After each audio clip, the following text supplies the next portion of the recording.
Welcome to the Metro Munk Podcast, your sanctuary for self-discovery, personal growth, and emotional healing. I'm your host, Parag Lokande, a shadow coach, spiritual mentor, seeker, poet, and a student of life. This podcast is a heartfelt journey into understanding and embracing your true self.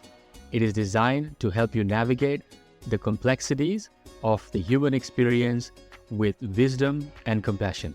Join me on a journey to self-discovery and personal growth as we explore the power of self-healing.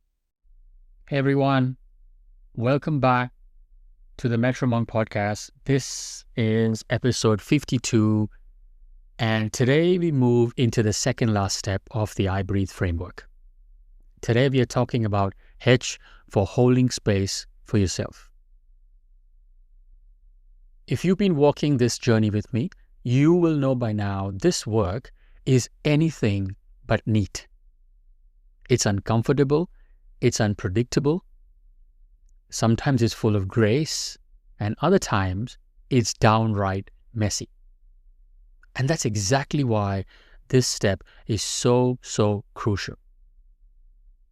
Because in the middle of all that inner chaos, the one thing you will always need is your own compassion. So today, we're going to explore what it really means to hold space for yourself. Not as a spiritual cliche, but as a daily act of mercy. A kind of inner sanctuary that you can return to again and again. Because the truth is, no one else can do this part for you. Holding space for yourself literally means creating a kind and a steady place inside of you, where you're not judging yourself or rushing to fix things or looking for someone else to make it better. It means staying with yourself even when it's hard. When shame comes up or fear comes up or sadness comes up, you don't have to push it away. You just stay. You just say, I'm here. It's okay. Every time you do that, you're building trust with yourself. You're teaching your nervous system that it's safe to feel. And over time, this becomes a kind of inner home, a place you can always return to no matter what's happening on the outside. So today, let's explore what it really means to hold space for yourself in everyday life. Because this isn't just something you do in a formal session or a quiet meditation. It's something that shows up in many different moments. Like when you feel overwhelmed and just need to pause instead of pushing through. Or when an old wound gets triggered and you want to judge yourself for still being affected by it. Or on those days when you're tired, flat, and not performing at your best. And instead of forcing yourself to get it together, instead you offer understanding.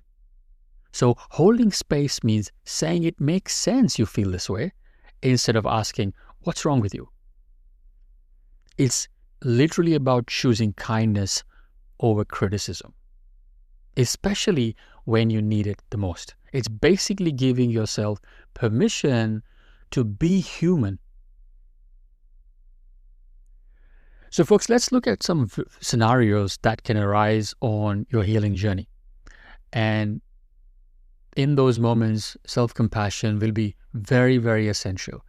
These are just some of the examples from my personal experience and what I see and observe around from my client session as well.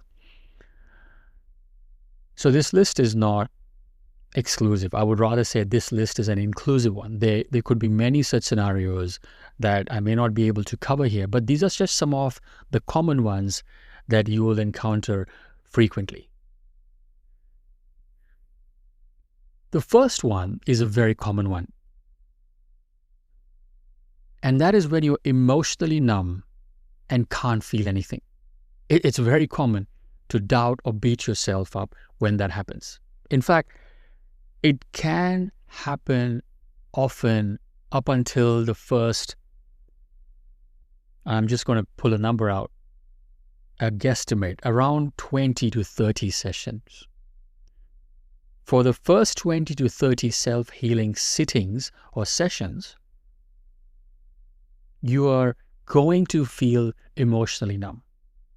You're going to feel nothing's happening. I'm not able to connect to my emotions. And self-compassion here is reminding yourself that that numbness is a protective state. Instead of forcing yourself to feel, gently staying present or placing your hand on your heart or your body and saying, it's okay, I'll wait with you. And sometimes just this acknowledgement will help you connect to your emotions. Sometimes, even after a big emotional release, you may experience some overflow for up to the next 3 days. When you've had a big emotional release, what's happening is your body is essentially discharging that stored energy from your nervous system. Sometimes then, releasing one layer can reveal the deeper ones underneath. The release sort of opens the door, and new insights and memories or emotional material may just gently arise in the following days. Now, your release during the session, even though it feels complete in that moment, and often it is, but the body continues to process and rebalance itself in the aftermath. So, irrespective, you will feel that overflow in the next coming days. Self-compassion here looks like anything from canceling non-urgent plans, resting, nourishing your body with warm food, or reminding yourself that this is integration time, not regression time.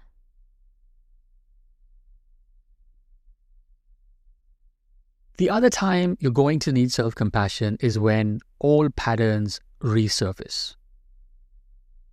And often when we shed these patterns over many sessions, it's a layer-by-layer process, that is. And just because something returns doesn't mean you failed. It simply means that the next layer is ready to be seen. It may not feel like that. You might feel like you're going in circles. But it's in fact the next layer that is ready to be seen. You're revisiting that to see a deeper truth. So instead of being harsh on yourself, self-compassion can look like reminding yourself that this is part of the work. I am meeting the next layer. It's all about being excited that you're moving forward and that you can be gentle with yourself through it. Here's another one. What about those moments when you lash out at someone or get unexpectedly triggered? And this can feel discouraging, especially when you've been doing this work and have been proud of your growth. But sometimes we just place unrealistic expectations on ourselves. We think we are going to be perfect. So when we slip, we turn that on ourselves with guilt and shame. And self-compassion here looks like simply taking a pause, a deep breath, and just acknowledging the hurt underneath. Rather than going too far and shaming yourself, just reflect with kindness. There will also be days when you will feel distracted, tired, or emotionally unavailable. Maybe you don't have the energy to fully engage in your practice, or you find yourself avoiding the discomfort you know that you need to face. And again, this is completely normal and happens to everyone. Self-compassion here means acknowledging that your humanity or acknowledging the limits in any given moment. Rather than judging yourself for not doing it right or not doing it enough or not doing it well. It's about just gently reminding yourself that showing up, even imperfectly, still moves the process forward. Sometimes just simply sitting with the intention to heal, even if you don't feel anything, is enough. Other times, just taking a break, to rest and replenish, is the most compassionate thing that you can do. So trust that your healing journey isn't a straight line. It's not going to play out as per the image that you have in your head. The body has its own intelligence, and it has its own reasons for doing what it is doing. And so every step, no matter how small or messy, counts.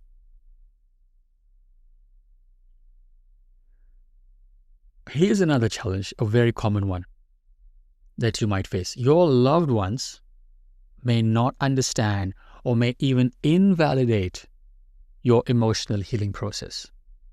Happens to everyone, happened to me, happens to my clients, very common. You might feel excited to share your progress. And you would hope that they'll feel proud of how far you've come, only to encounter confusion or doubt or dismissal.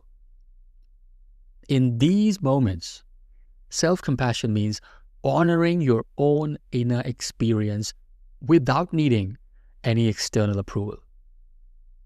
It's about reminding yourself that your journey is valid, even if others can't fully see or appreciate it yet.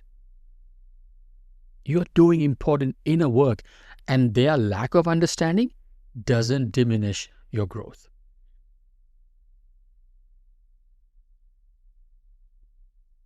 This is a big one. Another big moment where self-compassion is absolutely crucial is when you feel like giving up on the process.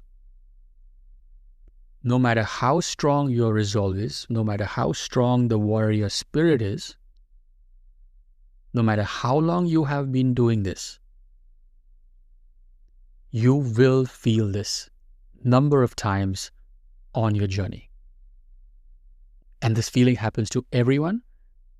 I still experience it sometimes. And it can come up many, many times. So no matter how long you've been on this journey, it's completely normal to have doubts or feel tired and frustrated. In these times, literally just being kind to yourself means acknowledging these feelings without any judgment. Not trying to overthink, not trying to give it some story outline, as this is feeling in itself, and gently encouraging yourself to keep going, knowing that setbacks are part of the path to healing. So recognizing that these feelings don't mean failure, but rather they are part of the natural rhythm of healing.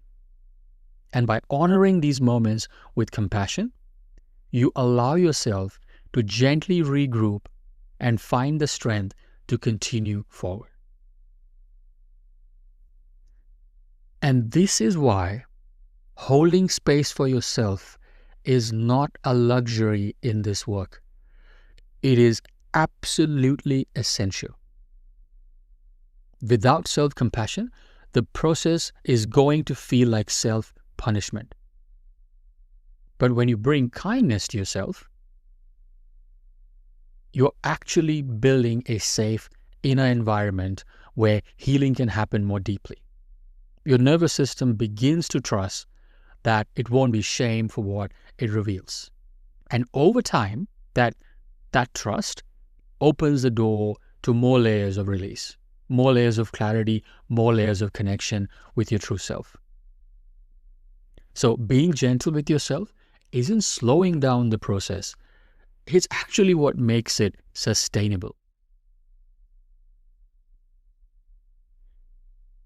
I also believe that this is what real self-love actually looks like. Not just the feel-good moments of getting a massage or buying yourself flowers or booking a solo trip. Those are beautiful, but they are just the surface. The deeper act of self-love is right here, in the thick of your discomfort. It's in staying with yourself when you're messy, when you're confused, when you're reactive or overwhelmed. It's in choosing not to abandon yourself when old patterns are showing up again. It's in being willing to sit beside your wounded parts instead of judging them. This is the kind of love, or rather self-love, that rewires something fundamental in you. Because when your system learns that you won't turn away from yourself, no matter what, that's when real safety or real transformation and real healing begins. So as we wrap up today's episode, I just want to remind you, this path really isn't about perfection. It's really about presence. Just holding space for yourself is one of the most sacred things you can ever do. Not just in your healing journey, but really in your life. And every time you choose to meet yourself with kindness instead of criticism, you're actually strengthening something timeless within you. This is how we become whole. Not by fixing ourselves, but by learning to sit beside every part of us with love, with compassion. And the more you do this, the more your system learns it's safe to feel, it's safe to heal, and I don't have to do it alone. So folks, thanks for being here, for showing up for yourself, and for walking this path with me. I'll see you next time on the final step of the I Breathe framework. Until then, take care, much love, and hold yourself gently.